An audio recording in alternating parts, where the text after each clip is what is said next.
This young lady is desperate for money, and this 19-year-old guy is a virgin, as his look indicates.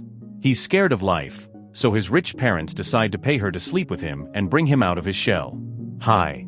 Hope you having it all, welcome. The story starts with a young lady named Maddie, who is terrified because a truck driver shows up with a court order to take her car.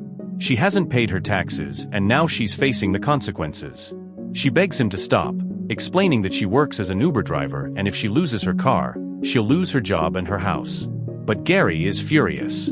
After one night, she doesn't call him back. Maddie tries to tell him how much she likes him, hoping to change his mind.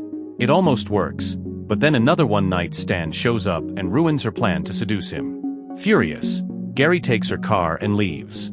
Later that day, Maddie, wearing roller skates, is heading to her summer job when she spots her car while Gary is making breakfast. Maddie tries to steal her car, but ends up embarrassing herself in the process. Later at work, she tells her friends Jim and Sarah about her desperate situation, and that if she doesn't work for Uber, the bank will take the house her mother left her. Jim casually tells her that she could sell her blood, plasma, or even a kidney. But Sarah finds an ad.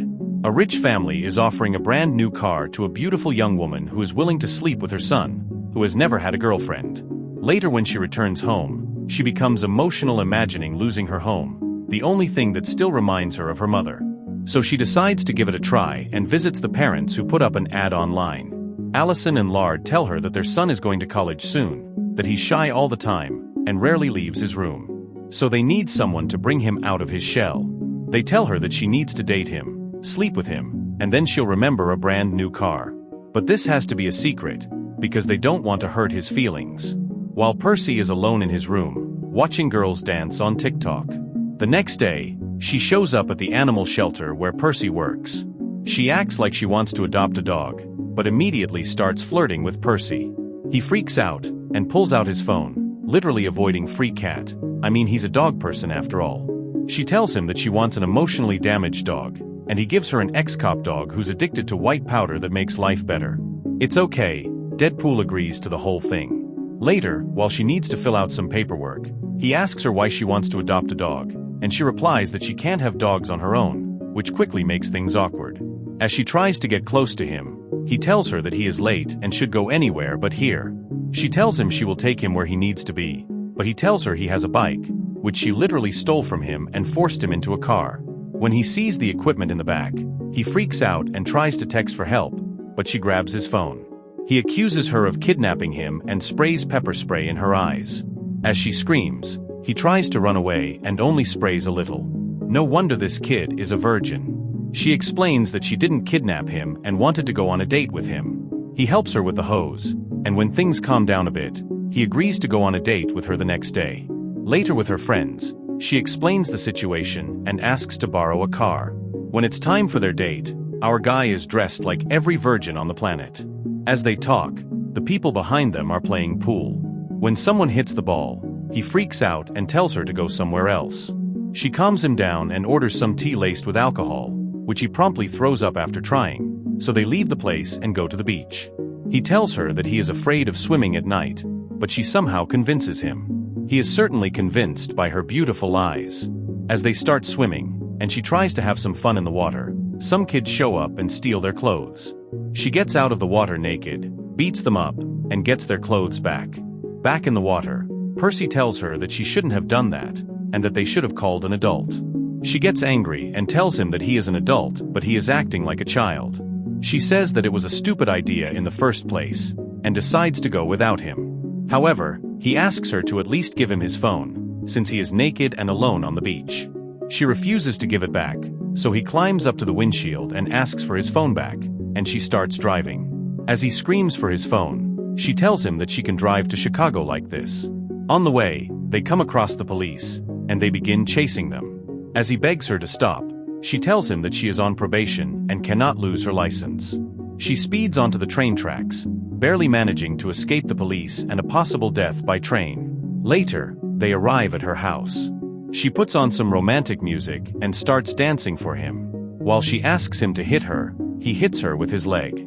When she sits on his lap, he tells her that she is too heavy, so they switch positions. I know this is really hard to watch, but bear with me.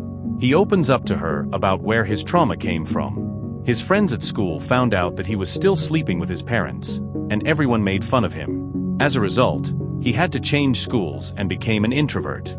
Later, they decided to have some fun, and played a lot of different games, and over time, they started to bond.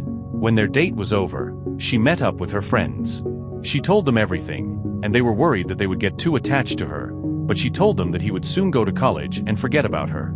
Later, they had dinner at an expensive restaurant, and she convinced him to play the piano where he practices every day. When he started playing, he also started singing a song about her.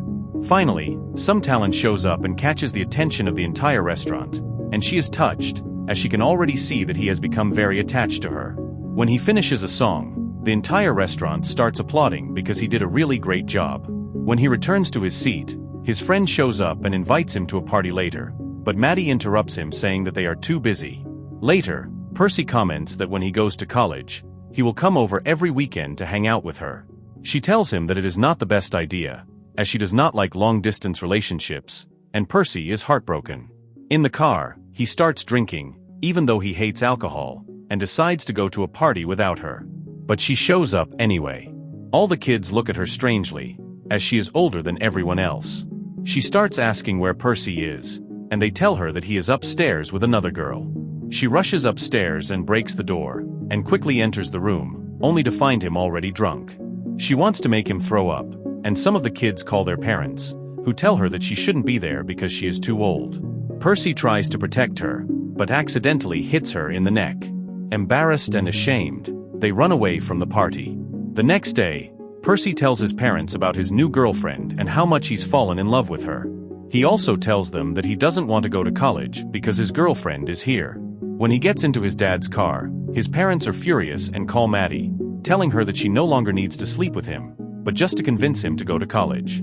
Unfortunately, his dad's phone is connected to the car, and Percy overhears the entire conversation. Heartbroken, his world torn apart, and angry, he wants revenge. He calls Maddie to have dinner at his parents' house and tries to make the conversation as awkward as possible. He makes up an excuse to leave and meets up with his friend. They take the car Maddie was supposed to get and completely wreck it. When he returns, he goes into his room. Maddie goes to check on him, and he kisses her, telling her that he wants to sleep with her. She agrees but didn't feel anything because our guy is too fast. He tells her that he knows her deal with his parents and asks her to leave. Later, Maddie starts crying, as she also picked up some feelings for Percy. While Percy takes his anger out on his parents, he tells them that he's going to college, but they can't follow him or control his life anymore, because he's an adult now. Maddie, on the other hand, gets a wrecked car and starts working as an Uber driver again, but she runs into problems because people don't want to ride in her car, and those who do get really embarrassed. Later, at a bar with her friends, they tell her that they're moving to Florida because they're having a baby soon and they can't live with Jim's parents anymore. Sarah also tells her that she can move too, and that her mom wants her to be happy, even if it means selling the house. Later, she finds Percy and apologizes, wanting to fix their friendship, but he ignores her and gets in his car. So she climbs on the windshield, and he drives her that way across the city. Since he couldn't see where he was leading, they ended up on the beach and drove straight into the ocean. He quickly gets out of the car and helps Maddie out of the water. She tells him she's really sorry for hurting his feelings, and shows him how much she cares for him. As they watch the sunset, she says, "What would you be without me?" He replies that he'd still be a virgin, of course, and she replies that he's still technically a virgin. She also has one last gift for her best friends. She wants to sell them the house, because they love living in the city, and she's selling it to them at a price they can afford.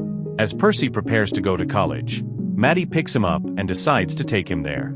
And that's where the movie ends. Have a good one, and thanks for watching.